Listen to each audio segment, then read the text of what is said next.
They're everywhere, patrolling your neighborhood, on the highways, responding to crashes, and sometimes just set up to catch you speeding. That's right, they're Fords.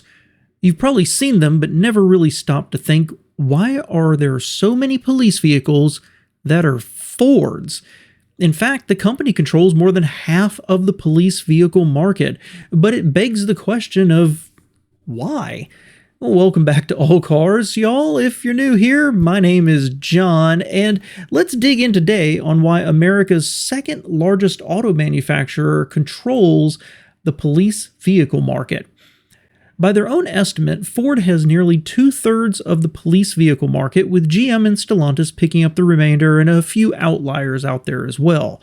The first police vehicle was in 1899 in Akron and was a Collins Electric custom-built patrol wagon.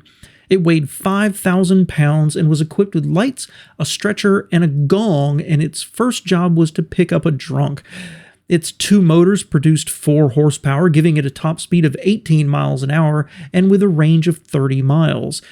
In 1900, there was a riot, and a mob stole the wagon and pushed it into the Ohio and Erie canals. It was recovered and restored and remained in service until 1905, when it was ultimately sold for scrap. So much like today, most police vehicles back then were either custom-built or largely the same vehicles the public could buy, but outfitted by the departments to meet their needs. In 1950, Ford saw an opportunity and was the first manufacturer to offer a police package vehicle, in their words, focusing on safety, durability, performance, and being purpose-built and upfit friendly. Remember that, it's going to become important later on. In 1951, they introduced the Interceptor name, a dedicated police package based on an optional 110 horsepower version of their flathead V8. Ford's hunch was right, and by 1961, Ford had captured 58% of the market in the 50 largest cities. In 1967, they offered the Bronco Special Purpose Vehicle, their first law enforcement SUV. GM and Chrysler responded with their own offerings and had varying success over the decades. Between about 1969 to the mid-80s, Chrysler's Dodge and Plymouth brands were particularly successful in the police market, as can often be seen in the films and the television of the day. In the early 1980s, Ford offered Interceptor packages on the Crown Victoria full-size sedan with an optional 351 cubic inch V8, as well as the Patrol Mustang. GM countered with the Caprice Police package that could be optioned with the Corvette engine and was a popular choice until the Caprice was canceled in 1996. The Ford Crown Victoria continued until 2011. Trucks and SUVs were used by police departments, but largely for specialized uses and not for general patrolling on the streets. But America's buyers' tastes were changing towards SUVs, which is a major reason these Crown Victorias and Caprices were ultimately discontinued. With no full-size replacement cars and those cars being available typically smaller than before, these provided interior room more similar to those full-size offerings and also to accommodate the computers, equipment, cameras, modems, and partitions police were demanding. The best-selling SUV of all time, the Ford Explorer, is a popular choice for departments and was first offered in a police package in 1993. Of course, GM and Dodge responded with their Tahoe and ultimately Durango police packages. Most have upgraded suspension, alternators, brakes, cooling systems, and much more, and manufacturers continue to offer some cars, most notably the Dodge Charger. Today, 19% of police Explorers are hybrid. Departments have concerns about running costs, and the community has concerns as well. The hybrid option was so popular for police Explorers, Ford stopped offering the hybrid to retail customers in 2024. In 2019, New York City had said they were going to go 100% electric or hybrid on all of their 10,000 vehicles within 5 years.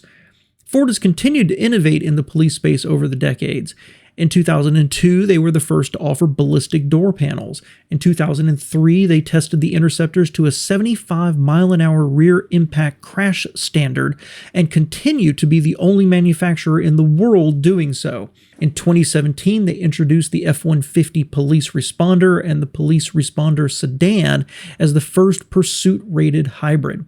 And 2020, Ford offered Police Perimeter Alert, using the blind spot sensors to monitor a 270-degree area around the vehicle.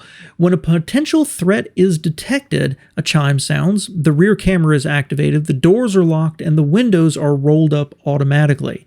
Also in 2020, during COVID, they offered a software update that raises the cabin temperature to 133 degrees for 15 minutes to help sterilize the interior of a vehicle that may have been exposed to a virus. In 2021, a Mustang Mach-E police package was introduced and one for the F-150 Lightning in 2022. While Ford hasn't dominated the market continuously since the beginning, they still control the majority of its sales, and the question remains, why? And I think it comes down to three factors. The first of all is competition. While GM and Stellantis have a few offerings in the space, other big manufacturers such as Toyota or Nissan or the Germans have never tried to enter this area of fleet sales. A lack of competition means that one manufacturer has a greater chance to stand out. Second is their commitment to the police. Most governmental purchases, like for fleets, solicit at least 3 bids, with the lowest one winning, but that can be tailored to favor one brand over another by specifying what's being required. If Ford is the only one offering a specific setup, well, they win.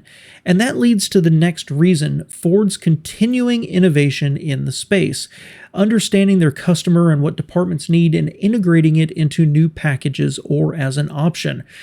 Furthermore, in my research, I found that Ford puts a lot of effort into considering what upfitters will need when preparing a police vehicle. From access points and holes or pre-wired or fused connections, Ford's preparation leaves it more ready for easier modification than the competitors.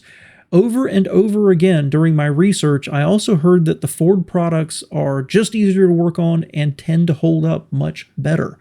But third comes down to luck and timing. While Ford has had decades serving the police markets, once GM canceled the Caprice in '96, a department that wanted a full-sized body-on-frame sedan as a patrol vehicle had one choice, and that was the Ford Panther platform. 15 years later, when the Crown Victoria was finally canceled, they already dominated the market and had an entire generation of brand loyalty and trust built up, and responded by offering both the Explorer and a Taurus as an Interceptor package. The Explorer moved to a unibody construction in 2011, giving departments a vehicle that was larger than most cars available, but smaller than competitors' body-on-frame SUV offerings. This offered departments improved gas mileage and better running costs and a lighter, sometimes faster and more nimble package. In fact, in at least 2 different studies, Ford's V6 police offerings are faster than competitors' V8s. But competitors continue to nip at their heels. Using the last available data from 2019, Ford sold 18,752 Interceptors, which was down from 2018's 33,839 units. Ford says that's because of the changeover to the new Explorer, but GM and Stellantis have been putting more efforts recently into this very small fleet market. Time will tell if Ford will be able to hold on to their lead or if it's time for one of the competitors to have a shot at being number one. Thank you so much for being here. I greatly appreciate it. If you like this video and I have earned it, please give it a thumbs up. Consider subscribing to the channel. And a special thanks to my Patreons. It is with their support that videos like this are made possible. Thanks for watching, y'all. In 1990, So much like today's most GM countered with the Caprice police When a potential threat is detected, the only offering for police who wanted a large body-on-frame sedan